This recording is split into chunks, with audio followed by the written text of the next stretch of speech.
প্রিয় শিক্ষার্থীবৃন্দ, আশা করি সকলেই ভালো আছো। মাধ্যমিক পর্যায়ে নড়াইল জেলার অনলাইন স্কুলের পক্ষ থেকে তোমাদেরকে স্বাগত জানাই। আমি অলোক রঞ্জন পাল, সহকারী শিক্ষক গণিত, পার্বতী বিদ্যাপীঠ নড়াইল। আজকে আমরা নবম দশম শ্রেণীর গণিত বিষয়ের চতুর্দশ অধ্যায়ের জ্যামিতিক অনুপাত সদৃশ্যতা এই অধ্যায় এর একটি অতি গুরুত্বপূর্ণ উপপাদ্য আজকে আমরা আলোচনা করব। যে উপপাদ্যটি তোমাদের সাধারণ গণিত বইয়ের পাঠ্যসূচির অন্তর্ভুক্ত হলেও এটি উচ্চতর গণিতের বিভিন্ন জ্যামিতিক প্রমাণের ক্ষেত্রে আমাদেরকে ব্যবহার করতে হয়। তো আমরা এই উপপাদ্যটি আজকে ভালোভাবে শিখব। উপপাদ্যের শুরুতেই সাধারণ নির্বাচন। সাধারণ নির্বাচনের মূল কথা কি? মূল কথা হচ্ছে যে একটি উপপাদ্যে যে তথ্যগুলি দেওয়া থাকে এবং সেই তথ্যগুলির আলোকে আমাদেরকে কি প্রমাণ করতে হয় এইটি ভাষার মাধ্যমে বলে দেওয়া থাকে। এরপর আমরা এই সাধারণ নির্বাচনের তথ্যের আলোকে চিত্র অঙ্কন করি এবং সেই চিত্রের যে প্রতীকগুলি ব্যবহার করি সেই প্রতীকগুলির আলোকে আমরা বিশেষ নির্বাচন লিখে থাকি। এরপর যদি প্রয়োজনীয় অঙ্কন প্রয়োজন হয় অঙ্কন সম্পন্ন করে এবং সর্বশেষ ধাপে আমরা প্রমাণ সম্পন্ন করি। তাহলে এই উপপাদ্যের যে সাধারণ নির্বাচন যেটা বলা হয়েছে আমরা সেটা আগে লিখি। বলা হয়েছে দুটি ত্রিভুজ সদৃশকোণী হলে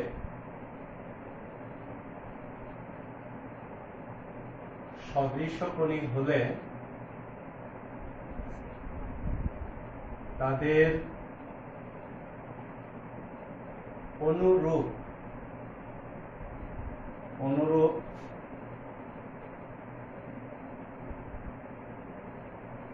বাহুগুলোর অনুপাত সমান। তাহলে এই যে কথাটি বলা হয়েছে দুটি ত্রিভুজ সদৃশকোণী হলে, আমরা তো এর আগে সর্বসম ত্রিভুজ শিখেছি দুটি, কিন্তু সদৃশকোণী এই কথাটি আমরা হয়তো আগে শুনিনি। তো এটা একটু ভালো করে বুঝতে হবে এবং তারপরে তাদের অনুরূপ বাহুগুলো অর্থাৎ দুটো ত্রিভুজের ক্ষেত্রে অনুরূপ বাহু কিভাবে চিনতে হয় এটাও আমরা শিখব। তাহলে প্রথম কথা হচ্ছে যে সদৃশকোণী। সদৃশকোণী হচ্ছে যে একটি ত্রিভুজের তিনটি কোণ থাকে।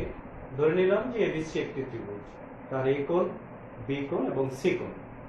আরেকটি ত্রিভুজ আমরা ধরে নিলাম পি কিউ আর নেওয়া হলো।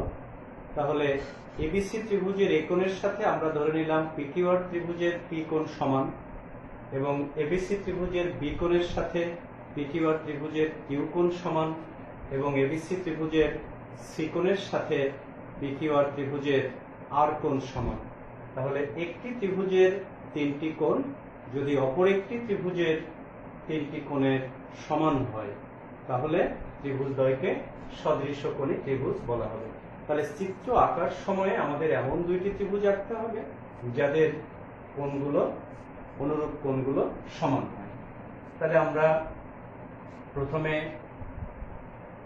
একটি ত্রিভুজ অঙ্কন করি এ বি সি। ঠিক আরেকটি ত্রিভুজ অঙ্কন করি, এটার নাম দেওয়া হলো ডি ই এবং এফ। যেখানে এই ত্রিভুজের এ কোণ এবং এই ত্রিভুজের বি কোণ সমান। তাহলে আমি সমান দুইটি কোণকে এক নম্বর কোণ হিসেবে চিহ্নিত করেছি আমাদের বোঝার সুবিধার্থে বা বোঝানোর সুবিধার্থে। ঠিক একইভাবে আমি 2 নম্বর কোণ হিসাবে বি কে এবং এইটাকে 2 নম্বর কোণ হিসাবে চিহ্নিত করলাম। তার মানে এই কোণ এবং এই কোণ সমান। ঠিক একইভাবে এই ত্রিভুজের এই কোণ এবং এই ত্রিভুজের এই কোণকে আমরা 3 নম্বর কোণ হিসাবে চিহ্নিত করলাম। সংখ্যা দিয়ে চিহ্নিত করতে আমাদের করার কারণ হচ্ছে যে ক্ষেত্রে আমাদের বুঝতেও সুবিধা হবে বা আমার এই কোণগুলোকে উল্লেখ করতে বা চিনতে সুবিধা হবে। তো যাই হোক, তাহলে আমরা দুটো ত্রিভুজ নিয়েছি যার এইটা এবং এইটার সমান, অর্থাৎ বিএসি সমান ইডিএফ, এবিসি সমান ডিইএফ, এসিবি কোণ সমান ডিএফ ই কোণ। তাহলে এই কথাটিকেই আমরা বিশেষ নির্বাচনে লিখব। তাহলে দেখো সবাই, মনে করি ত্রিভুজ এবিসি এবং ত্রিভুজ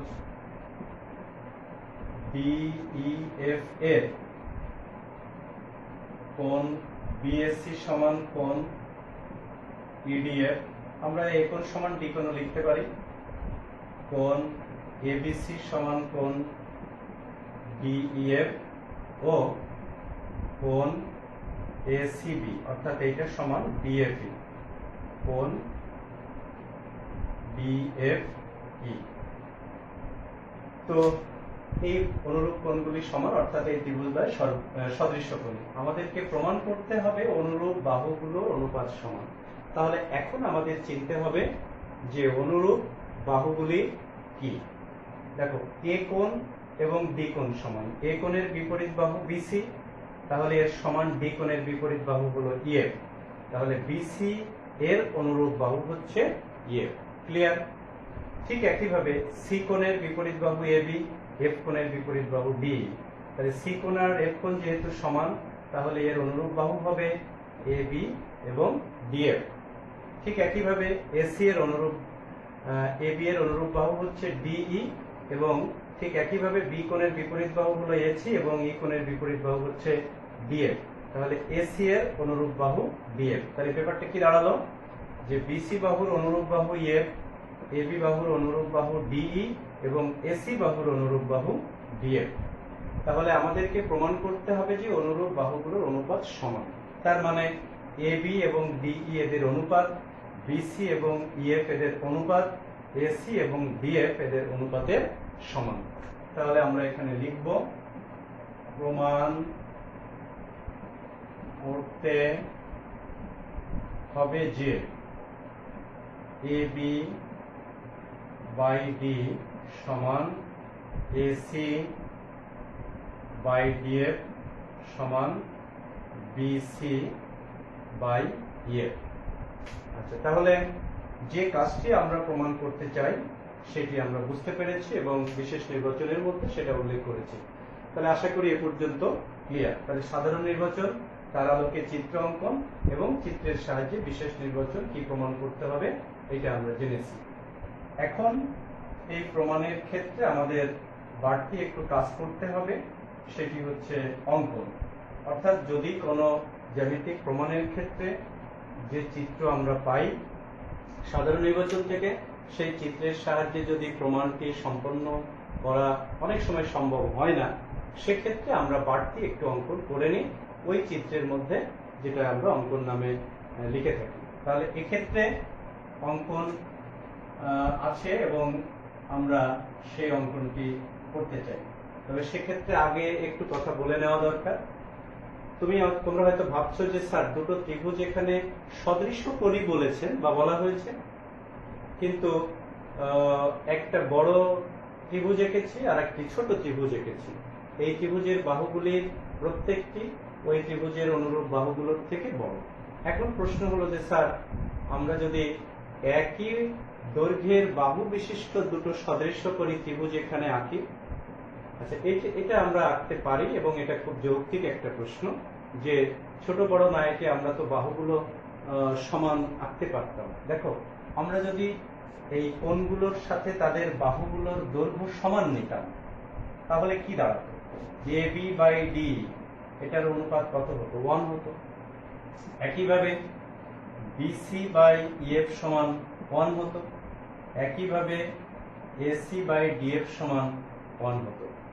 তাহলে প্রত্যেক অনুরূপ বাহুযুগল যদি সমান দৈর্ঘ্যের হতো, অর্থাৎ এই ত্রিভুজের বাহুগুলোর দৈর্ঘ্য এই ত্রিভুজের বাহুগুলোর যদি দৈর্ঘ্যের সমান হতো, তাহলে অনুরূপ বাহুগুলোর অনুপাত 1 হতো। সুতরাং আমরা একবারেই বলে দিতে পারতাম এইটার সমান এইটার সমান এইটা। খুব সহজ একটা ব্যাপার। এই কারণে আমরা এই দুটো ত্রিভুজ এমন নিয়েছি যে তাদের অনুরূপ কোণগুলো সমান, কিন্তু অনুরূপ বাহুগুলোর দৈর্ঘ্য অসমান।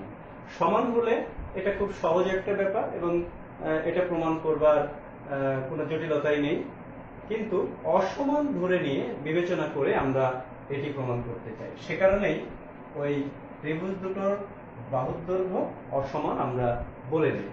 তাহলে সেই কাজটি এখানে করতে হবে। ত্রিভুজ এবিসি এবং ত্রিভুজ ডিইএফ এর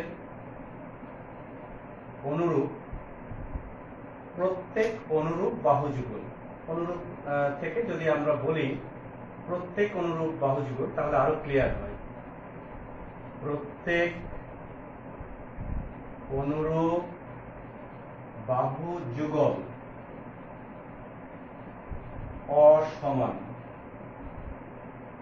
মনে করি যেটা আমরা করেছি, যেখানে কে বড় এবং কে ছোট সেইটাও একটু বলে দিব। AB is greater than DE, AC is greater than DF এবং BC is greater than EF। তাহলে কে বড় কে ছোট আমরা এটা বলে নিয়েছি। সুবিধাটা হলো বলে নেওয়া যে আমরা এখন AB থেকে DE এর সমান একটা অংশ কেটে নিব, AC থেকে DF এর সমান একটা অংশ কেটে নিব।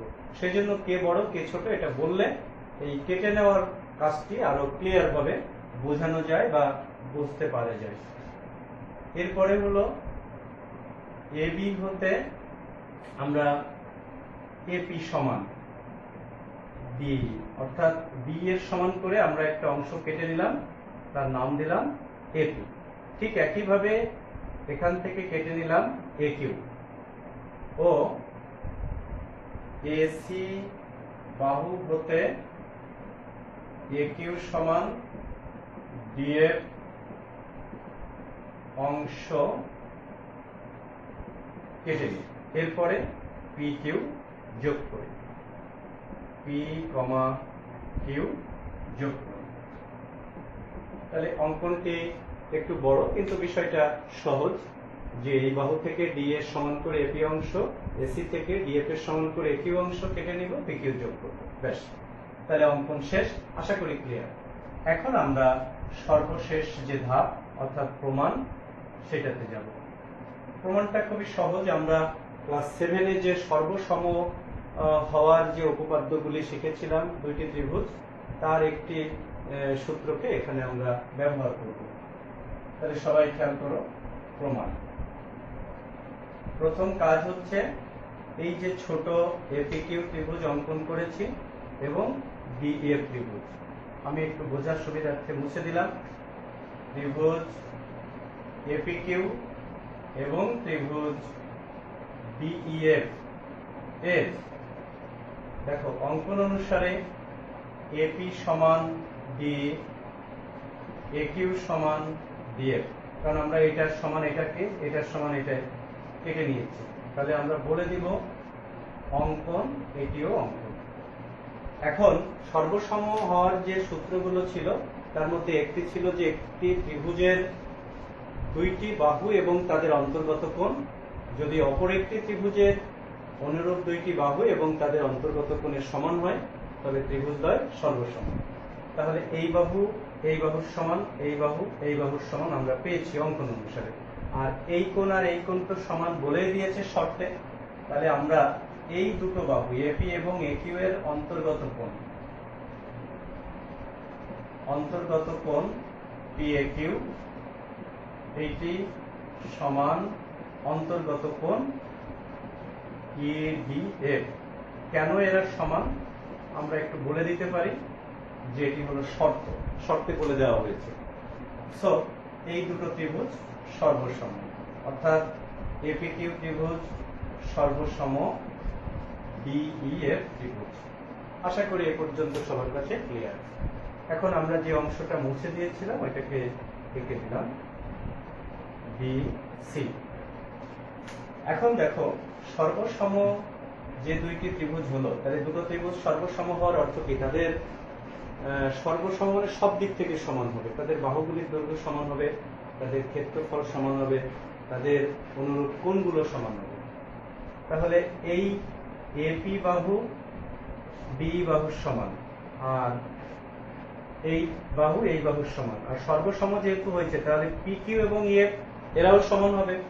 তাহলে এপি এবং পি কিউ এই দুটো সমান বাহু এই ত্রিভুজের বিই এবং এফ এর সাথে, তাহলে এদের অন্তর্গত কোণ এই কোণের সমান, তাহলে নিশ্চয়ই 2 নম্বর কোণ হবে এটা। একইভাবে এ কিউ অর্থাৎ বিএফ, আর এখানে ইএফ এবং কিউপি, তাহলে ডিএফ এবং ইএফ এর মধ্যবর্তী কোণ এ কিউ এবং পি কিউ এর মধ্যবর্তী কোণ, দ্যাট ইজ এইটার সমান হবে, তাহলে এটা হবে 3 নম্বর কোণ। সো আমরা লিখতে পারি যে এপি কিউ কোণ, এ পি কিউ কোণ সমান ওদিকে হলো ডিই এফ কোণ। এখন মূল যে চিত্রটা আমরা এঁকেছিলাম সেখানে এইটা 2 নম্বর ছিল আর এটা ছিল 3 নম্বর। তাহলে দেখো এপি কিউ সমান ডিইএফ আমরা পাচ্ছি এই দুটো ত্রিভুজ সর্বসম হওয়ার কারণে। আবার আগে জেনেছিলাম ডিইএফ ছিল এবিসি কোণের সমান, তাহলে এপি কিউ কোণ সমান এবিসি কোণ, আমরা কি এটা লিখতে পারি? আবার একটু বলি, এখানে এপি এই ত্রিভুজ দুটো সর্বসম হওয়ার কারণে এপি কিউ কোণ সমান ডিই এফ কোণ। আবার মূল শর্তে ছিল ডিই এফ কোণ এবং এবিসি কোণ সমান, তাহলে ডিইএফ সমান এবিসি, তাহলে কি দাঁড়ালো ব্যাপারটা, যে এপি কিউ কোণ সমান এবিসি কোণ। তাহলে আমরা এইটাকে যদি মাঝখানের ডিইএফ বাদ দিয়ে লিখি, কোণ এপি কিউ সমান কোণ এবিসি কোণ। আশা করি ক্লিয়ার। ঠিক একইভাবে এই ত্রিভুজের এ কিউ পি কোণ এবং এই ত্রিভুজের ডিএফ ই কোণ, এবার বুঝতে পেরেছো নিশ্চয়ই, এইটার সাথে এইটার সমান, অর্থাৎ এসি বি কোণ। সো আমরা লিখতে পারি এ কিউ পি কোণ সমান এসি বি কোণ। তাহলে এই কোণ আর এই কোণ সমান পেয়েছি, এই কোণ এবং এই কোণ সমান পেয়েছি। এটা তোমরা সকলেই জানো যে দুটো সমান্তরাল রেখাংশকে আরেকটা রেখাংশ ছেদ করলে অনুরূপ কোণগুলো সমান হয়। ঠিক এর বিপরীত কথাটা হচ্ছে যে দুটি রেখাংশকে আরেকটি রেখাংশ যদি ছেদ করে এবং ছেদ বিন্দুতে উৎপন্ন অনুরূপ কোণযুগল যদি সমান হয়, তাহলে ওই রেখাংশ দুটো সমান্তরাল। তার মানে সমান্তরাল রেখাংশকে ছেদ করলে অনুরূপ কোণযুগল সমান হবে, আর যদি দুটো রেখাংশকে ছেদ করলে অন্য আরেকটি রেখাংশ অনুরূপ কোণযুগল যদি সমান হয়, তাহলে রেখাংশদ্বয় সমান্তরাল হবে। তাহলে রেখাংশ সমান্তরাল হলে অনুরূপ কোণ সমান হবে, আর অনুরূপ কোণযুগল সমান হলে রেখাংশদ্বয় সমান্তরাল। তাহলে সেই অনুযায়ী দেখো পি কিউ বাহু আমরা পাচ্ছি কি, এ পি কিউ সমান এবিসি, এ পি কিউ সমান এবিসি, তার মানে এই কোণ আর এই কোণ সমান। তাহলে এইটার সাথে এই চিত্রের মিল আছে।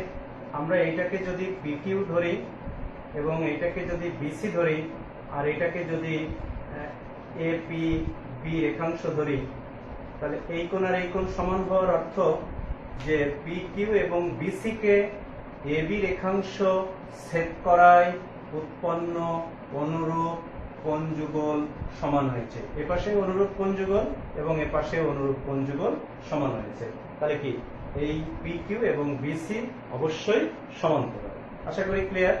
তাহলে এই কথাটি আমরা এখানে লিখব। অর্থাৎ হচ্ছে পি কিউ ও বিসি এইটাকে কে ছেদ করেছে, এ বি রেখাংশ ছেদ করায় এই অনুরূপ কোণ, এই দুটো অনুরূপ কোণ ছেদ করায় উৎপন্ন অনুরূপ কোণযুগল বা কোণদ্বয় সমান হয়েছে। সুতরাং আমরা অবশ্যই লিখতে পারি ওই সেই ক্লাস 7 এর শেখা উপপাদ্য অনুযায়ী পি কিউ সমান্তরাল বিসি। সুতরাং পি কিউ সমান্তরাল বিসি। আশা করি এটুকু সকলেই বুঝতে পেরেছ এবং সহজ।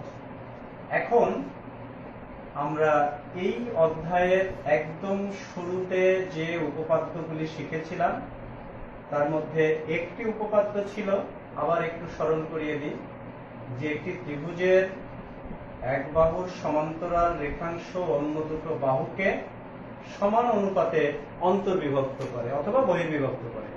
তার মানে এইটার সমান্তরাল এইটা হলে এডি এবং ডিবি এর অনুপাত এই এবং ইসি এর অনুপাতের সমান। তাহলে এইটার আলোকে আরো একটা কাজ আমরা এখান থেকে করতে পারি, মানে এই চিত্রের আলোকে এইখান থেকে দেখো এর সাথে এটা পুরোপুরি মিল আছে। তাহলে আমরা এখানে পেয়েছি PQ এবং BC সমান্তরাল, অর্থাৎ BC এর সমান্তরাল PQ রেখাংশ AB কে P বিন্দুতে এবং AC কে Q বিন্দুতে সেট করেছে। সুতরাং আমরা এখান থেকে লিখতে পারি AP বাই PB সমান AQ বাই CQ। এখন কথা হচ্ছে যে আমরা তো PB এবং QC প্রমাণ করতে চাইনি, আমরা চেয়েছি AB এর সাথে AP, AB এর সাথে DE কে অনুরূপ করতে। তাহলে সেই কাজটি করবার জন্য আমাদের এখানে আরো একটু কাজ করে নিতে হবে। PB উপরে গেল, AP নিচে আসলো, CQ উপরে গেল, AQ নিচে আসলো। তাহলে এবার আমরা এখান থেকে যোজন করব, PB plus AP by AP সমান CQ plus AQ by AQ। তাহলে PB যোগ AP মানে হচ্ছে AB বাই AP সমান CQ যোগ AQ মানে হচ্ছে AC বাই AQ। তাহলে আশা করি এই যোজনের কাজটি সকলেই বুঝেছ এবং কেন আমরা এখানে ব্যস্তকরণ করেছি AP কে নিচে আনার জন্য। AP কে নিচেই নিয়ে আসলে আমাদের সুবিধাটা কি হলো, উপরে AB বাই AP। এখন AP এর সমান আমরা নিয়েছিলাম কোনটা, D। তাহলে এবার এখান থেকে লিখতে পারছি AB বাই D সমান AC বাই AQ এর স্থলে আমরা কি লিখব, DF। তাহলে প্রমাণের তিনটি অংশের দুটি অংশ আমরা অলরেডি প্রমাণ করতে পেরেছি, অর্থাৎ AB বাই DE আর সমান AC বাই DF। তাহলে আর একটা অংশ বাকি আছে। তাহলে এটুকু আশা করি সকলের কাছে ক্লিয়ার। এরপরে আমরা যে কাজটি করব, সবাই একটু ভালো করে দেখো।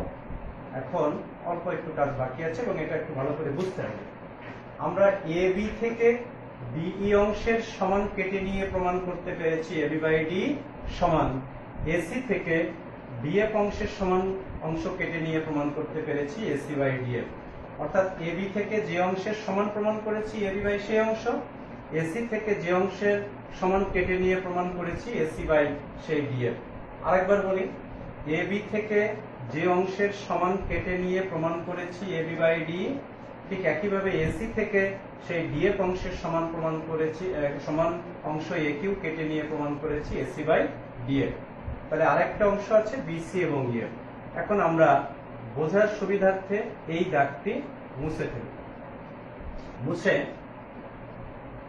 এবার আমরা যদি BC থেকে EF অংশ কেটে নিই তাহলে এটার নাম দিলাম মনে করো যে BR, এবং এই D সমান করে যে অংশটা কেটেছিলাম তখন চিত্রটা কি এরকম হয়ে যাবে, এটার নাম দিলাম হচ্ছে মনে করো PR।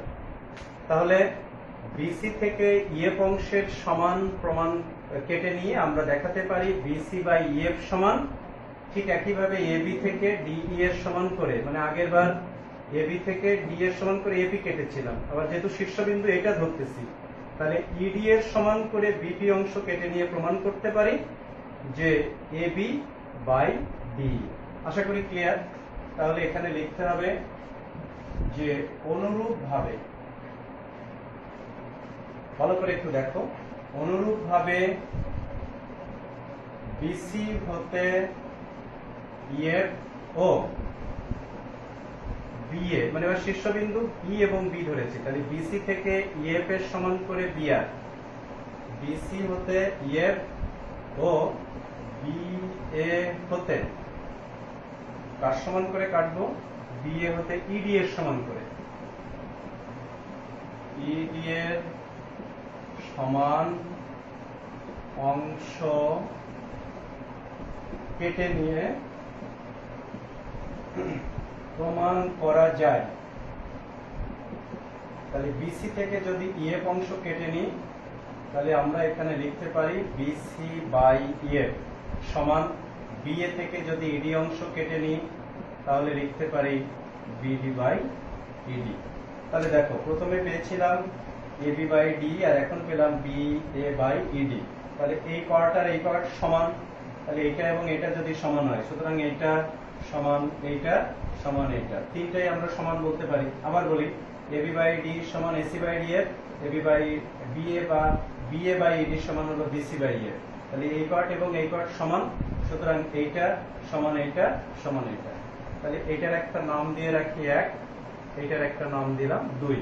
তাহলে এরপরে আমরা লিখব যে 1 ও 2 তুলনা করে পাই। 1 ও 2 তুলনা করে পাই। কি পাচ্ছি? এবি বাই ডি সমান এসি বাই ডিএফ সমান বিসি বাই ডিএফ প্রমাণিত। আশা করি সকলেই বুঝতে পেরেছো এবং এটা কিন্তু খুব গুরুত্বপূর্ণ একটি উপপাদ্য। আজকে আমরা এখানে শেষ করি। সকলকে ধন্যবাদ, সকলেই ভালো থেকো।